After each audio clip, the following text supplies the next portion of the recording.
Okay, good morning, everyone. I'm just going to give it an extra minute to allow everyone to join, and then we can make a start.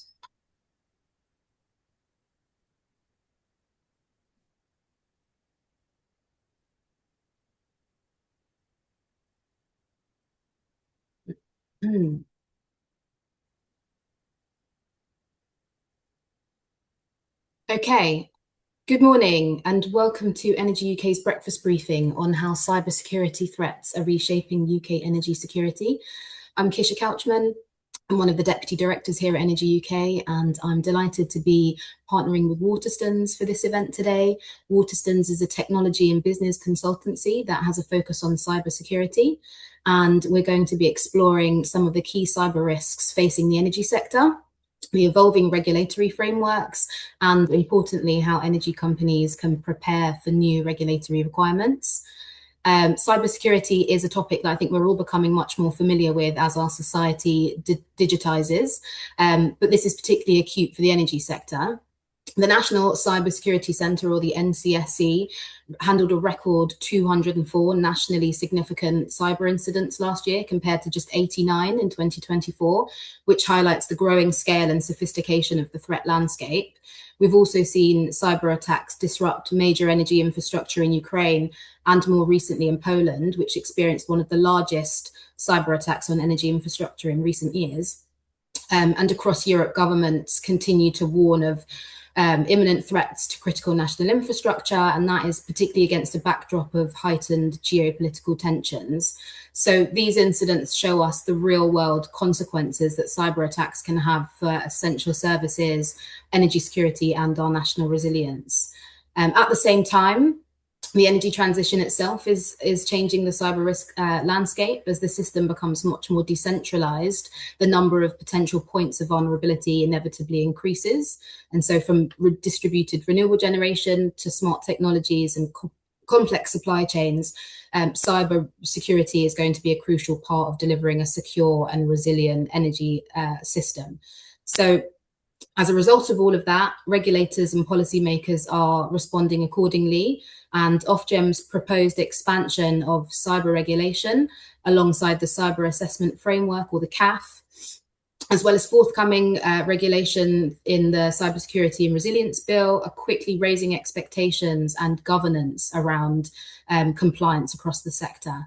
So I'm delighted to be joined by two excellent panelists this morning who bring slightly different but complementary perspectives to the discussion. So we have Kieran Fowler, who is head of cyber consulting at Waterstons, where he supports organizations across multiple sectors, including energy and manufacturing, to strengthen their cyber resilience. And Joseph Jarnecki, who is a research fellow at Royal United Services Institute, where he leads work on cloud adoption, national security and resilience, and technology sovereignty.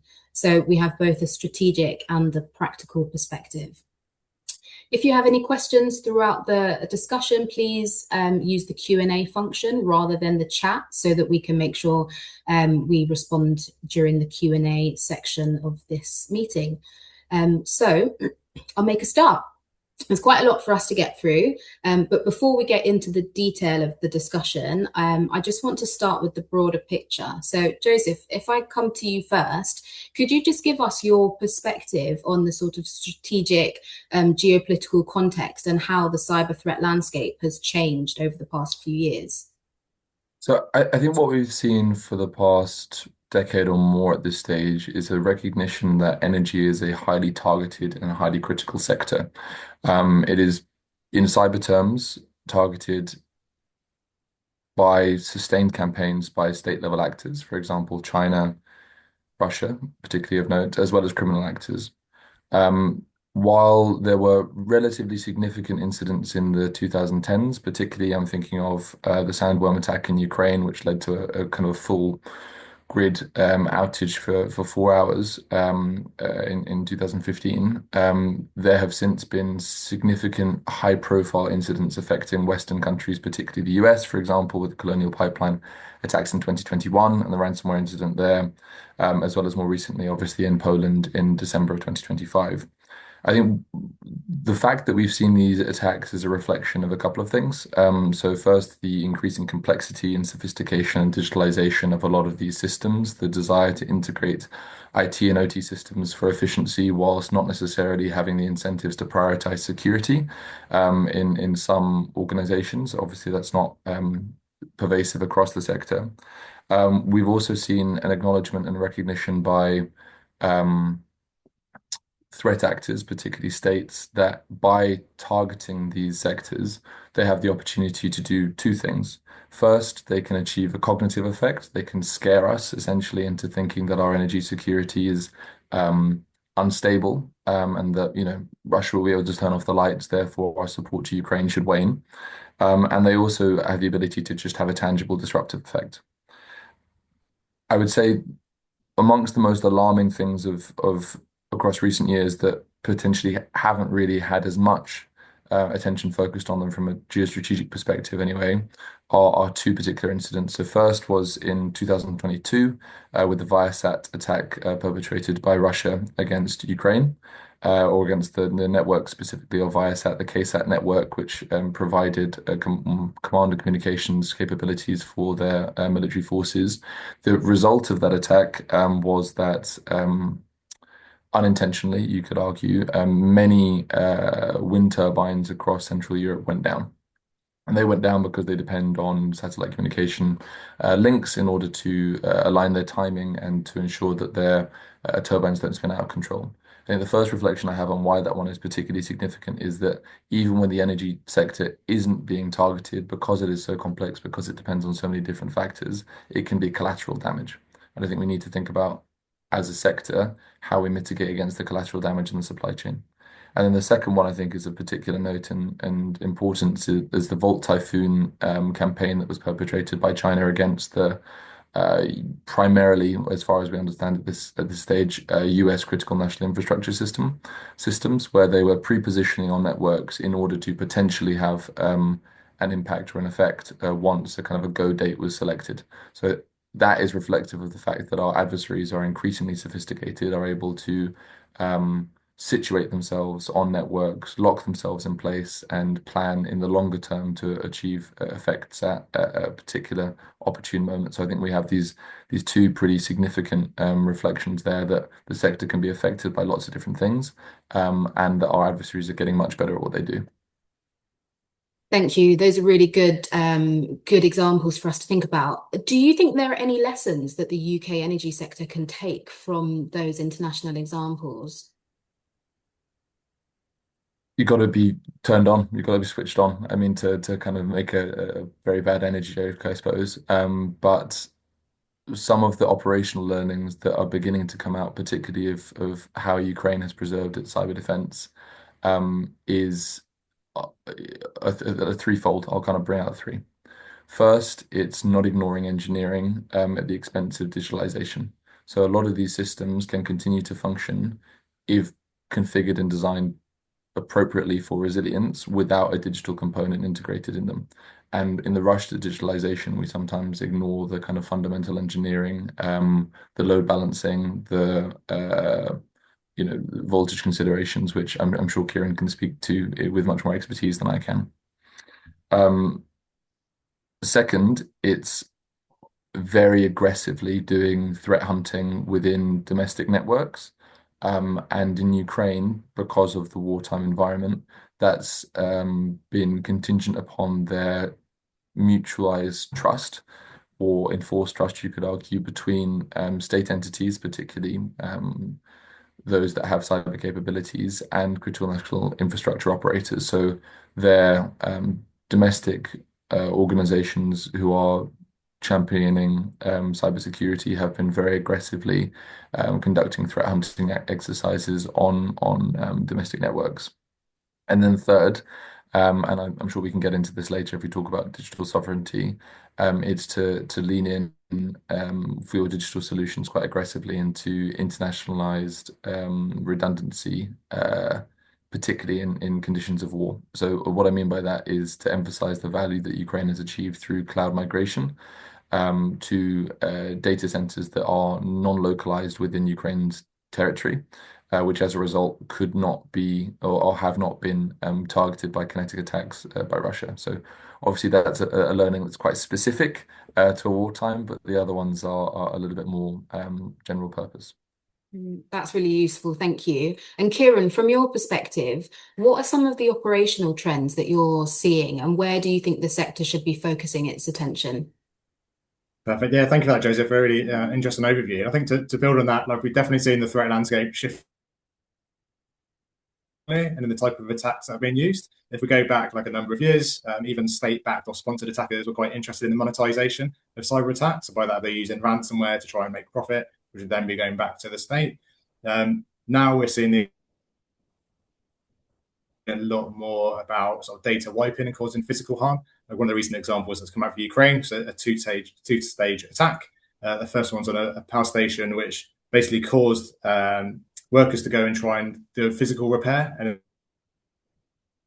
was then to actually make it look like that environment was safe, to then surge electricity to that and then cause physical harm to those people there. That's not something that we would have seen previously. They wouldn't have made money out of that. It's with the change in the sort of like the war in the geopolitical environment. We're now seeing these sorts of attacks leaking elsewhere and a change in what they're trying to actually do. So there's a different operational requirement. That's like, how do you are you able to repair and recover when you can't trust the sort of equipment that you're seeing and side there. I guess something like the lessons learned from it. Like there's another one we didn't mention was like a Norwegian dam where the floodgates got left open for 4 hours. They had something that was internet facing, it wasn't properly secured, and it comes down to sort of Joe, you talked about having the defences in place there. They had something without MFA. It was just a simple login with a password, which they managed to brute force. This very basic cyber hygiene that we needed elsewhere as we're becoming more and more interconnected with our critical national infrastructure, and thinking some of these would have been hidden away, very difficult to find. Now people are searching for them. The attackers have had success in targeting operational technology. We see this time and time again with cybersecurity, where attackers have had success, that will breed more success. They know that's there. They know it's worth investing their resources. So we can expect more of these sort of attacks to coming forward. That's really interesting, and it's like quite a broad spectrum then of like wartime on one end, and then just sort of simple or slightly simpler password sort of hacking on the other end. Thank you. So we've talked a bit about the threat landscape and the kinds of cyber attacks that we've seen in recent years. So I'd like to consider one of the other sort of big vulnerabilities, which is the supply chain. So as we work towards delivering Clean Power 2030, there are lots of new operators coming into the sector with battery storage, wind, solar, flexible demand technologies. And so there is naturally a desire to make sure that the operators of those assets have the appropriate level of cyber security. And the recently published cybersecurity strategy a couple of weeks ago also placed quite significant emphasis on the importance of supply chain resilience.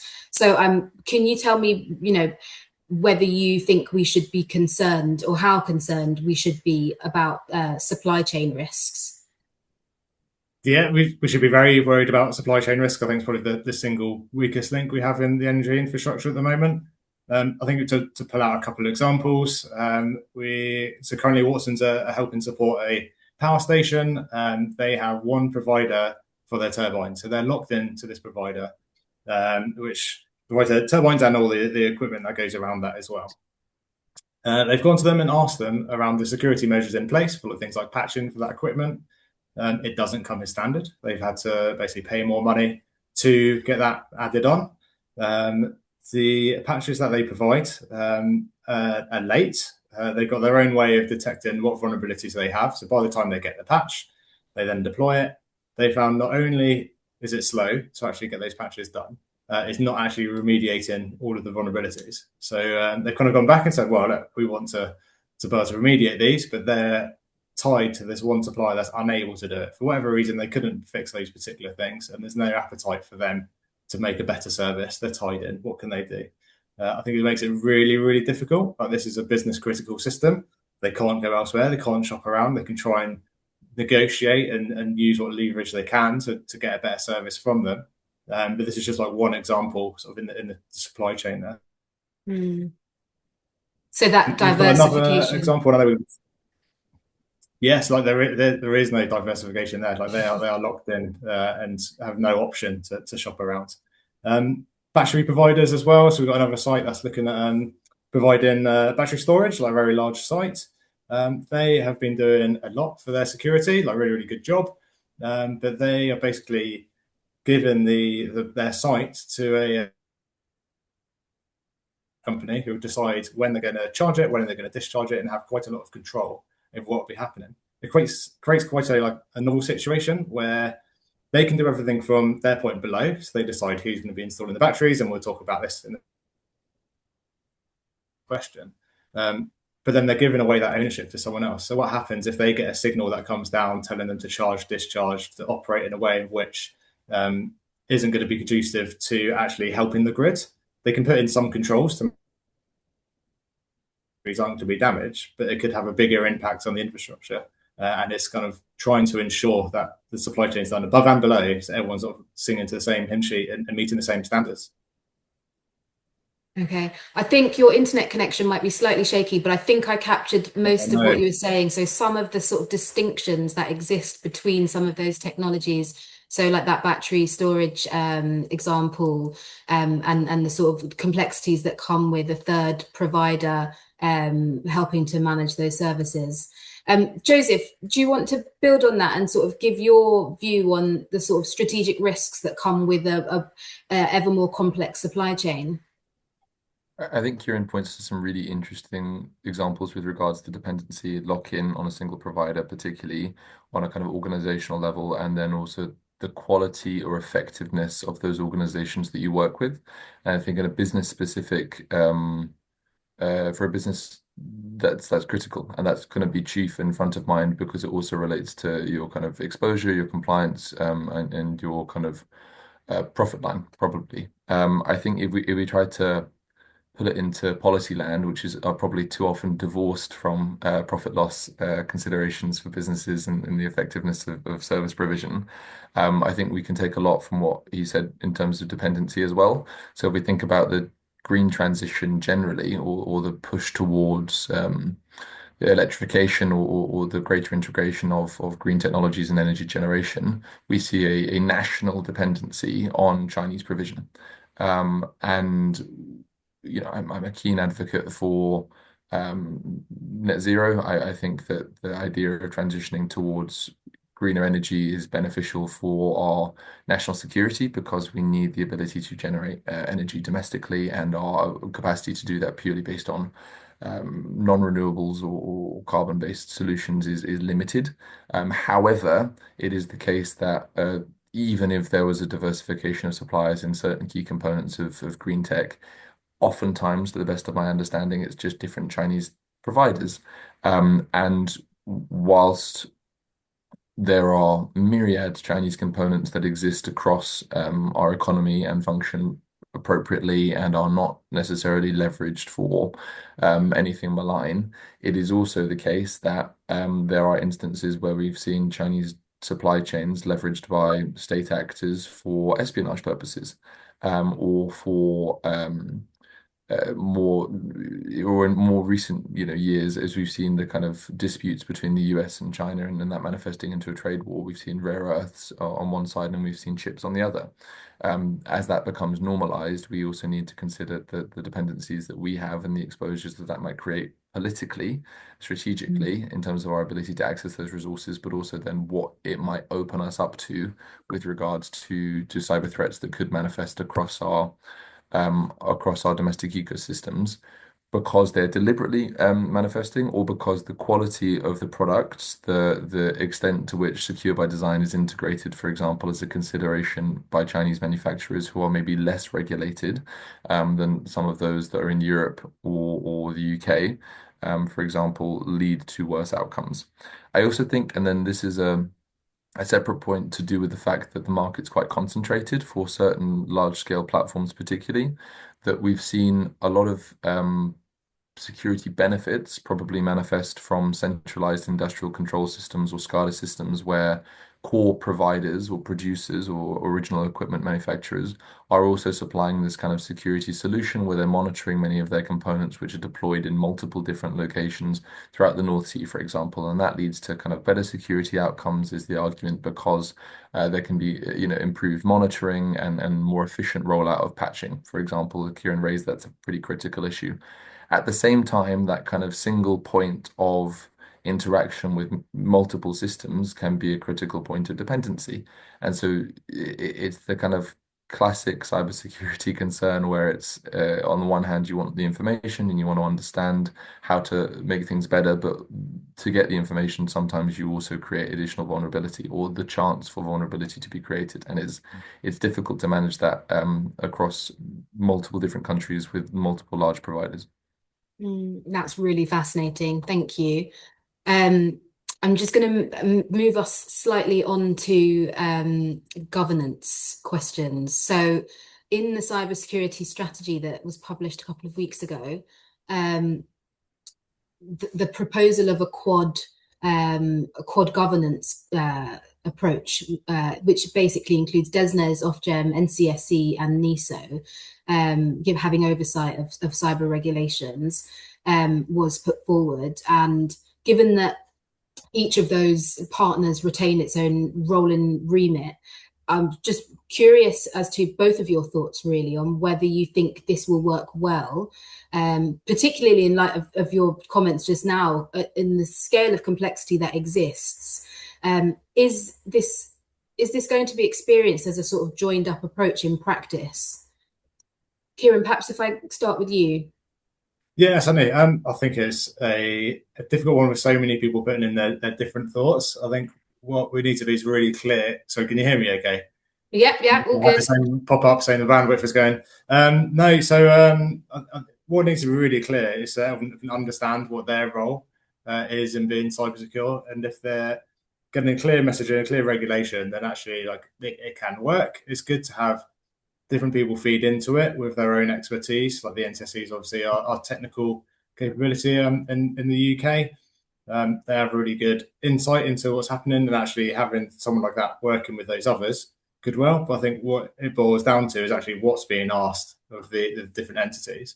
And we're going to talk about something like the CAF later on, as long as people are able to understand and build and actually have meaningful resilience. And I think that journey, we need to make sure the outcomes are there. But I think at the moment, things are complicated. People don't really understand what's required in some instances. And so we'll see sort of how the implementation of this actually works. Okay, well, let's go with the CAF then. So I guess it's a clear trend that's happening at the moment where we've got the CSRB coming through Parliament at the moment, and the intention of that is to expand the scope of regulated organisations. Do you think that we're striking the right balance? And do you think that the CAF has actually been useful and sort of improved outcomes for organisations? Yeah, so I think organisational buy-in is the most important thing in making the cybersecurity programme being successful, and regulation absolutely helps that. It really focuses the mind, it gets it onto the board agenda, and CAF is a relatively good way to be able to show how organisations are doing, to report back to a board so they can ask questions of how are we actually dealing over the sort of the four main categories. And then once you've kind of got that, you've got the buy-in to then implement real change. So often I kind of find with cybersecurity, it might be like an IT manager or one person's role. When regulation comes in and says you need to do these things or it's going to have a bigger impact, like we saw it with GDPR, we're seeing it again now with the CAF. It gets that change. It gets people talking. It gets it pumped up. So sort of the four categories are quite simple to relay back to a board. So it's like, how do you manage your risk? How do you protect against cyber threats? How are you able to detect them? And how do you minimize the impact of when that happens? Within the energy sector, so Ofgem adds an extra one. So different flavors of CAF for different sectors. So we have also section E, which is around physical. If you're in the NHS, then you have things around like patient data inside like that. I guess with any sort of standards or anything that you can meet, you can make it quite box ticky if you want to. If you want to do the absolute minimum and say, we do incident rehearsals and we all sat around a table and we all pretended we got hacked and this is the output in a report, but nothing meaningful comes from it, or you make the rehearsal quite easy and you pass yourself, then you can tick the box in a way. Are you really getting anything meaningful from it? No, you're not, but that's the same across every single standard. What I'd say is it's an opportunity. You can sit down and do these things and make these improvements and have it there to really make the most of what CAF's going to be pushing onto us. Or you can try and do the bare minimum just to scrape by. Like, it'll be harder in an audit. You might get caught out with it the easier way. So I would say use this as an opportunity to make the most of what the CAF's offering. Yeah, I think that's good advice. So the CSRB doesn't actually come into action for another year. What do you think some of the sort of proactive actions organisations should be taking now to prepare, including sort of trying to get slightly more involved in the CAF process? And I guess shifting your perspective of how you look at the process, rather than seeing it as a sort of simple compliance exercise, but actually trying to see it as an opportunity to really make sure that your organisations are as resilient as possible. Yeah, so it's trundling its way through Parliament at the moment, so hopefully it will be coming out soon or early next year. I guess first of all, it's like do some reading on the CAF like straight away. So cyber assessment framework. So if everyone doesn't know that, I think we should start with its full. The NCSE has a really good website, so you can just go onto it straight away. It's got good guidance on what the requirements are for the 4 different sections. It goes through what's expected for the indicators of good practice, so you can kind of like map yourself against that. You kind of conduct a little bit of your own CAF analysis between what you're currently doing and what's required of the CAF. The CAF is different in the sense that when we look at a lot of standards, we always want to go for green. Like, nobody wants to stop at amber. Certainly nobody wants to accept any red. Whereas actually there can be certain cases where it's okay to be red in a couple of the indicators of good practice. Whereas most of the time you'll sort of be in either the amber predominantly or a bit of the green. It really depends on your target profile and if you're going to be aimed for the enhanced profile, and that's dependent on the level of threats that you'll receive and how big of an entity you are in the energy sector. So I guess first of all, like, set that expectation that amber can be okay when you do it, and you shouldn't be aiming for everything to be green. Because if you are, then either you're really, really advanced, and that's great. But actually, for the vast majority of organisations, you won't be able to get there, or you're not quite reading it right. Other ways is using partners. So the NCSE has the Cyber Resilience Audit Scheme. So there's around 20 providers on there, of which Waterstons is one, and they are able to audit on behalf of the regulator. So we're seeing at the moment, Northern Ireland Finance is having all their critical national infrastructure audited. They're using organisations from this scheme to be able to go out and conduct those audits, which is reporting back. All those organisations are there. It's publicly on the website. We expect that when the CSRB comes out, then more government entities will be using, or regulators will be using, the CRA scheme to conduct their audits. So it's really good to get a partner on that scheme to help you through that process, and lots of them could do the gap analysis for you to help you write and prepare for the submission, so they can actually, there's a bit of an art to how you can respond and the evidence required, and they can do that to get you on that journey nice and early. There's also a CAF practitioner's guide. This is on the Waterstons website, so maybe I'll put the link out. So it's waterstons.com/CAF, and there's a practitioner's guide for everything linked to CAF. So you can go on there, goes a little bit further than the NCSE guidance, and things like our anticipated timelines for when things are going to be happening as well. I guess the other bit as well is look externally, like some of your supply chain and you'll be involved in this, like MSPs will be captured under the CSRB. Some of them aren't aware yet of this happening. Like, if you don't operate yourself in the energy sector, there's probably not enough comms going out to say who's really in scope or to prepare for it. Obviously, when the legislation comes out, they'll find out then. But actually, like, speaking to your partners might be a good way to get them ahead, and you can do the journey together. Thanks, Kieran. That is a very useful overview of the list of actions that organisations can be taking to be a bit more proactive in the space. Joseph, sorry, do you have any other thoughts to add? I know that you touched on sort of proactive threat hunting, but is there anything else you think, aside from the sort of CAF cyber assessment framework stuff, that it would be worth organisations bearing in mind? I honestly, that was a bit of a masterclass by Kieran providing an overview of kind of preparations that organizations should be taking. I think the stuff we'll be talking about as we go on potentially in terms of sufficiently skilling up personnel. I think something Kieran alluded to with regards to board level engagement is pretty critical. If I'm kind of taking the more strategic perspective or more of the top down rather than the operational. The NCC also has really good resources in terms of I forget exactly what it's called, but it's kind of like cyber governance best practices for the board. So trying to integrate them and ingratiate them in that. And also to make them aware of recent changes to board level compliance with certain organizations in terms of understanding and considering cyber risks and how that's likely to move forward. I think the final thing is if you have a kind of a regulation manager or a compliance manager within an organization, understanding that the internal thinking within government at this stage, to the best of my understanding, is that voluntary measures that are being pushed out with regards to cybersecurity are being led in order to empower best practice before then likely being made mandatory.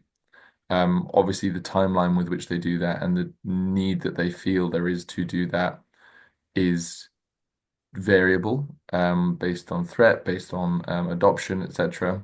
But it's worth considering that the thought around, oh, it's just voluntary, I won't bother, isn't necessarily going to be the best outcome, isn't going to lead to the best outcomes.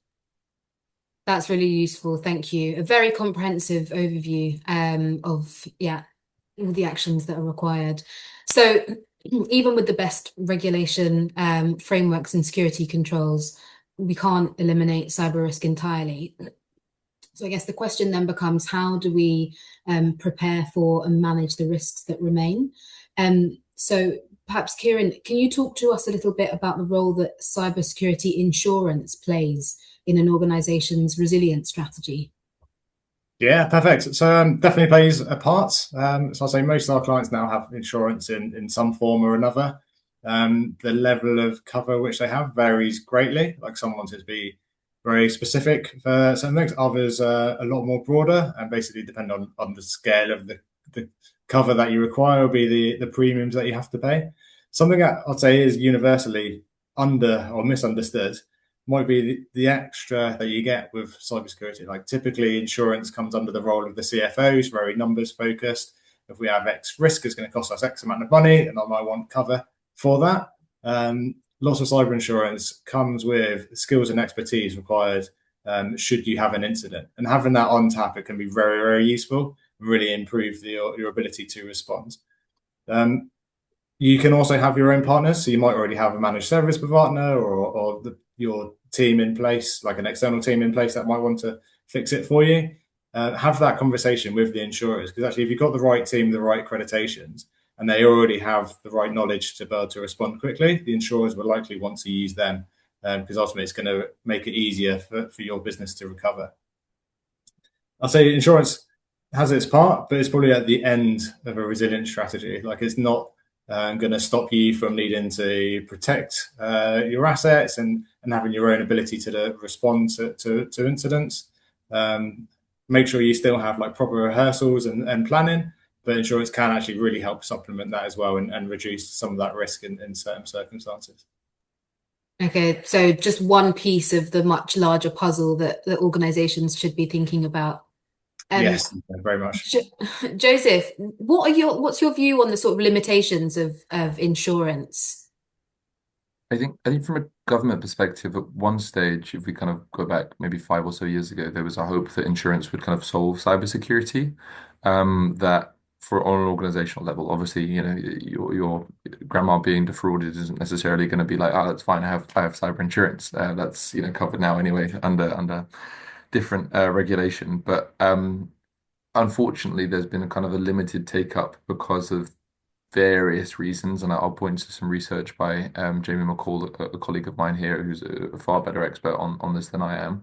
But considerations with regards to the lack of data on the part of insurers, various exemptions that have been appearing, the significant cost of covering a lot of these incidents have all kind of acted to dissuade a broader expansion of coverage on the part of insurers, as well as then because of the increase in rates on insurees as well. But I'd say one of the key limitations of insurance or cyber insurance standalone for the most kind of particularly the most kind of prestigious or the most likely to be targeted energy operators or distributors is state-backed exclusions. I would say, I defer to risk models that Kieran is probably far more familiar with than I am. It is probably not improbable, certainly at this stage, that you as a big energy provider or big energy player in the UK will be targeted by a state actor, and that will be relatively high up your risk register. If you are targeted and impacted as of, I think it's March 2023 or something, there are pretty robust state-backed exclusions that Lloyd's of London recommend that insurers take out against that. So it really limits the ability you are covered from a financial perspective. There have been some shifts to alter these plans a little bit to focus on impact triggers rather than attribution triggers, because it's so difficult to identify in some instances who is the originator of the threat. But it's definitely a limitation of the financial aspect of the coverage. But as Kieran says, some of the best insurers have really pivoted towards instead trying to offer a suite of response options as part of their value case. So integrating in instant response providers, for example, who are able and familiar to deal with the remediation of networks when they've been severely impacted, for example. But yeah, the extent to which we can treat and understand insurance as a traditional insurance product, or cyber insurance as a traditional insurance product for energy is uncertain, let's say. Okay. Okay, well, we've covered technology, regulation, supply chain risks, and risk management. So, but ultimately, cyber resilience is going to be built by people. So, we've sort of alluded to this briefly, but Kieran, based on your experience working with organizations across the sector, do you think that we have the workforce and the skills required to meet the scale of the challenge? And if not, where do you see the gaps? Yeah, nationally there is a cyber skill shortage across sort of all cyber demands. Like it's very difficult to get people. I think working within the energy sector makes that even harder. Like there's less people to recruit from. The combination of skills is very rare, and the competition is crazy. So if you're in that space, very good. Lucky you. Hopefully, there's a few people on the call, but it's very difficult for us to find those skills there.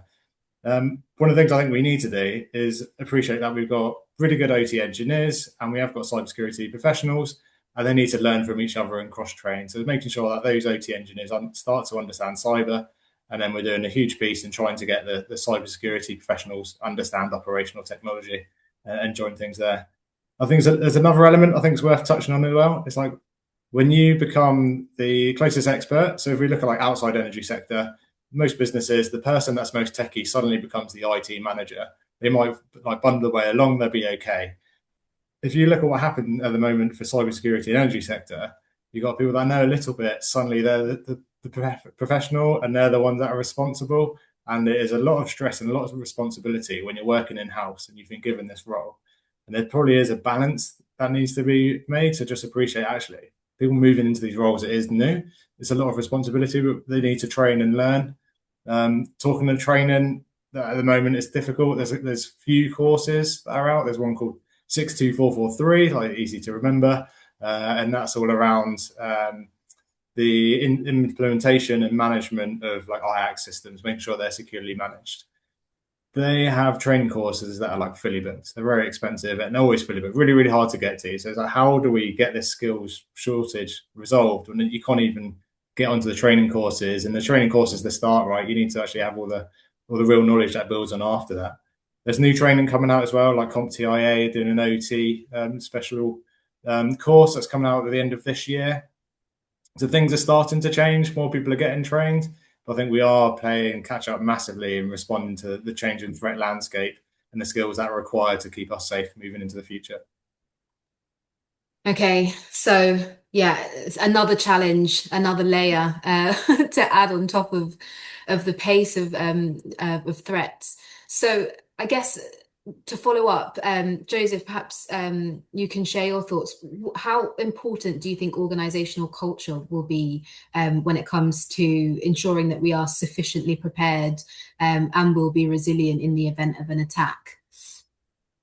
I think we kind of alluded or going to mention this in passing earlier with regards to like board level engagement. I think that then filters down. I think you can, see it from the either top down or bottom up perspective. If you have good security practices, they then spread. But thinking about it from the top down perspective, if your board is regularly involved in cybersecurity exercises and have an understanding of, the various different factors that are included in incident response, that will tend to trigger an understanding of those individuals who are responsible for those areas of the business as well, who will acknowledge and understand that the board thinks those are critical. So I think you really can have a lot more success by setting that organizational culture through repetition and engagement with those kind of practices. A bit of a tangent, but I want to pick up on something that Kieran said earlier with regards to the importance of regulation as well in triggering that criticality and the importance of certain things. In the UK, we have a system where from around 2021 to about 2024, Ofgem and DESNZ, as the kind of regulators for the energy sector, had a single notable incident notified to them or identified to them under NIS1. And there were no enforcement notices over that period of time. So there were no fines imposed under NIS1 regulations on any of the regulated entities. I think if we're trying to, then if we contrast that with GDPR, and the enforcement that was put under that, it was almost £1 billion worth of fines. So if we're thinking about trying to incentivize a culture of security, we'll around kind of the resilience of our digital services and the actual tools that we use rather than the privacy that we believe our data should have. I think we need to redress that balance and we need to push towards regulating and enforcing our regulations to kind of inspire that importance or valuation of the issue within the culture of the organization. Okay, excellent. Well, I think we are coming to the Q&A section now, but before we start, I just want to finish by looking ahead. So I have a question for both of you. Joseph, if we were sitting here in 5 years' time and cyber resilience in the energy sector had improved dramatically, what do you think would be different? Big question. Big question, and I think that three things.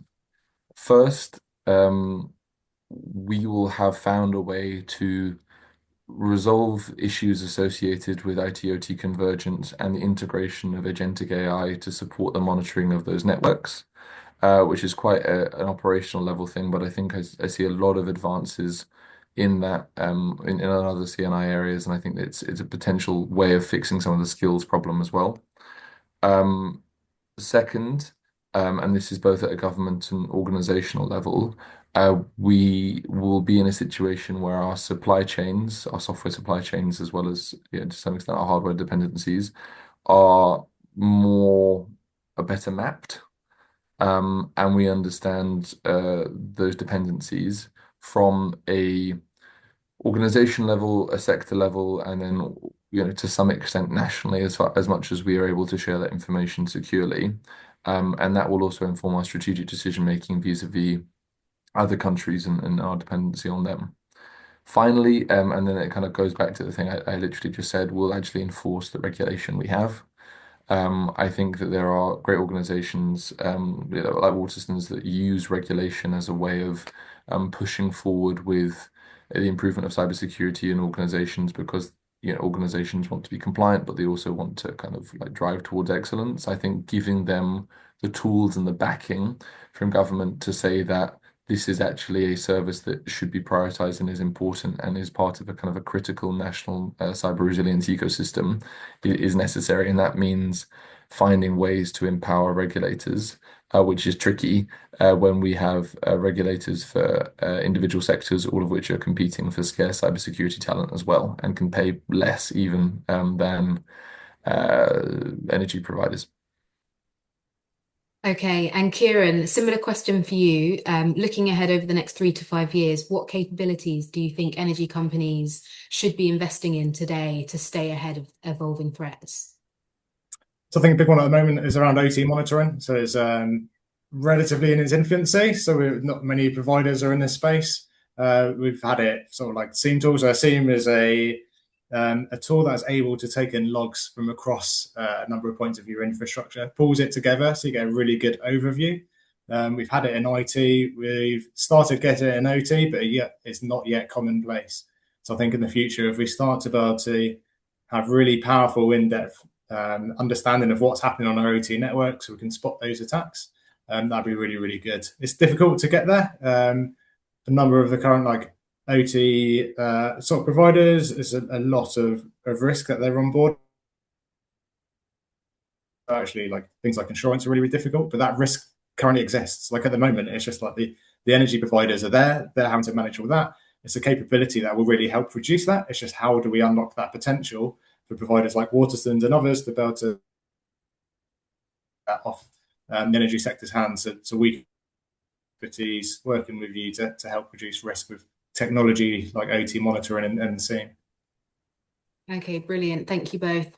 All right, well, let's move over to the Q&A section then. So I've got a few questions in the chat. I will start with, and feel free to sort of chip in if you both can. So the first question is, do you recommend all energy companies to have 24/7 real-time SOC monitoring services and automated vulnerability remediation solutions for all their IT and OT assets? That was very similar to what I just said would be great to have in the future, actually. So I guess the simple answer there is yes, we do. So I think all energy companies, so I guess for everyone else, so SOC, Security Operations Center. So it's the people and team that would monitor alerts and things that are happening and be able to respond to those. Should have a 24/7 coverage on that. The automated vulnerability remediation is slightly trickier in some circumstances. It's really good and a powerful and useful tool where it can be deployed where there's no concerns around loss of services or anything like that, because sometimes patching can come unintended consequences. So the technology there needs to be really, really safe. Probably not quite there yet in certain circumstances, but actually in the future it'd be good. But where it can be deployed or where you can speed up patching, then it should be used. Excellent, thank you. I have a follow-up question for Kieran on that, actually.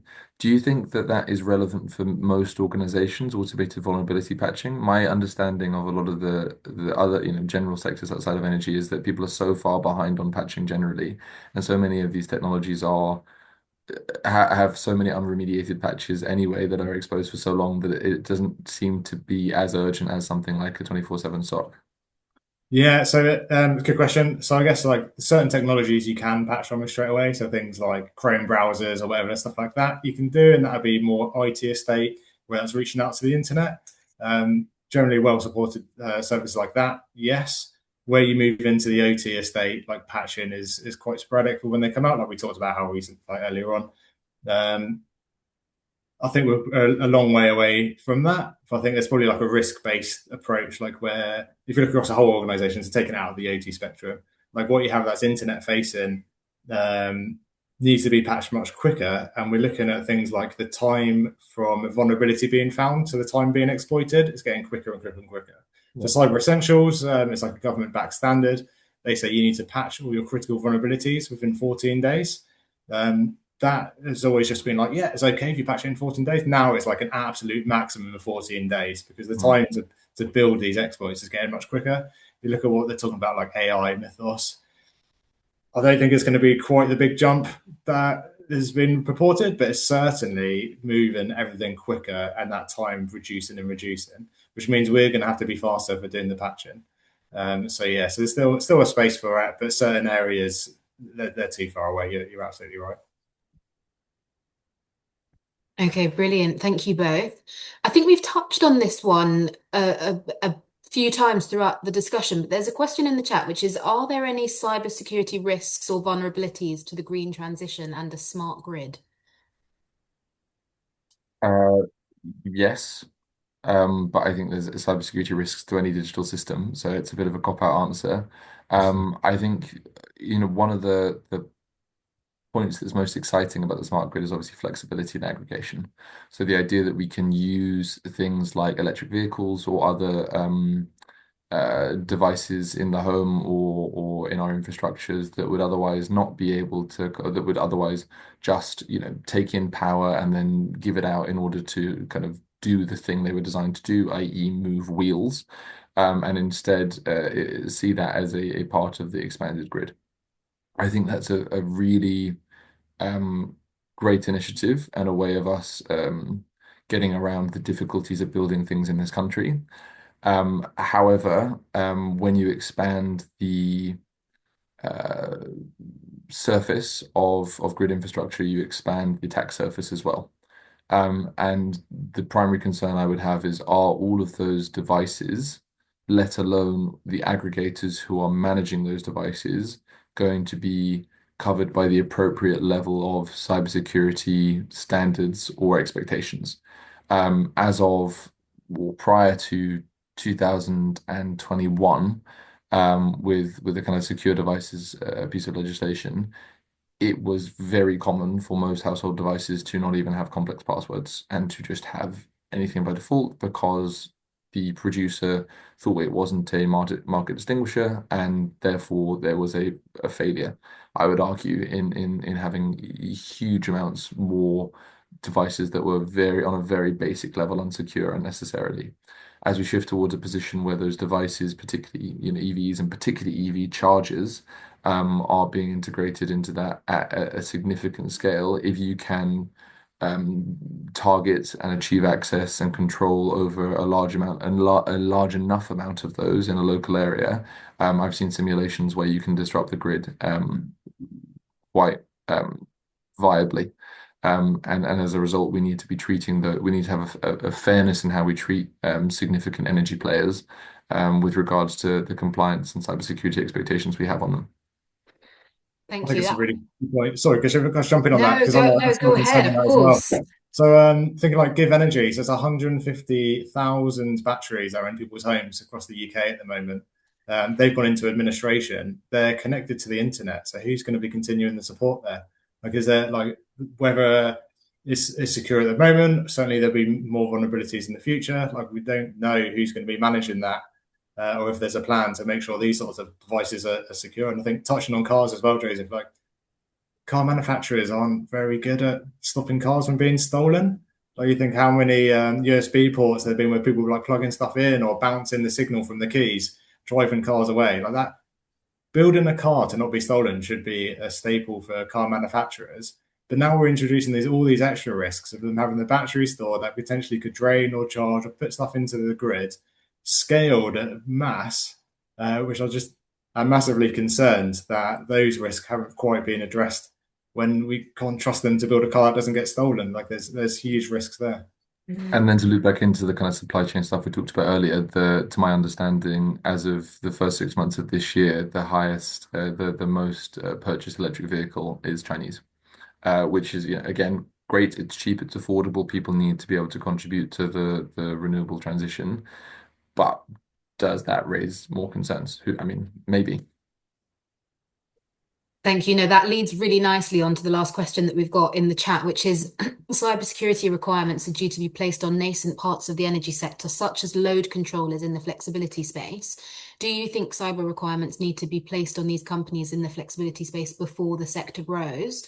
Or would it be better to see if government let activities mature to fully understand the problems and the business models and then impose cyber requirements at a later point? I'd be very interested in Kieran's view on this. I think my view is that they're already trying to be a little bit more dynamic and reactive in how they designate regulated entities through the CSRB. So at present, there are regulations which determine inclusion in a lot of these stuff by the amount of wattage that's controlled. Through the CSRB, that will be expanded to some extent through different powers, through secondary legislation and ministerial discretion that are the government is able to put through to select particular organisations that are especially critical for, basically whatever reason to be brought into scope of regulation. So I think that if those powers are afforded to government, then I think it is appropriate to allow the growth of the sector to the point at which the Quad decides in its wisdom that it could potentially be a significant enough threat, and also depending on the level of seriousness with which this industry, this nascent industry, takes cybersecurity, because I think we've seen a lot of nascent industries in tech emerge who do not prioritize cybersecurity, and I think I can understand that because you want to, move fast, break things, make profit. But if you move fast and break things, oftentimes it's not the vendors that are bearing the cost, it's individuals, or it's the customers of those organizations. And government needs to correct market failure. Sorry, Kieran. Yeah, Ofgem have indicated that actually at the moment under regulation is the tip of the iceberg, so it's going to expand rapidly.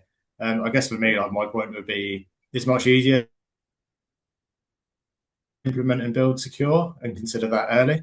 We want to be sort of like ahead of the risk, and I think it's probably better to start looking at doing things. And if you look at the CAF, it's like, do you understand your risk? Are you protecting yourself from it? Are you able to like these are things that people should be doing anyway. So whether they're like we need the government to mature and understand what's happening there, I think these are controls that every organisation should be doing. So why not? That sounds like sage advice. I think we have come to the end of our time, but I think that's a really good note for us to end on. So just want to say thank you to our sponsor, Waterstons, and to our brilliant panelists for their insights. And thank you to everyone for joining us this morning. It's been very interesting and informative. Hopefully you've all learnt something. I definitely have. I think we have shared many of the links in the chat function. So hopefully you can try and access some of that information to try and get ahead. We will also be sharing a recording of this after for those who joined, so you can always go back if you didn't manage to catch all of those signposting. I think there's a slide up, which is our next breakfast briefing, which is going to be on clean heat on Thursday, the 9th of July. So if of interest or of interest to colleagues, please do sign up for what I'm sure will be a very interesting discussion.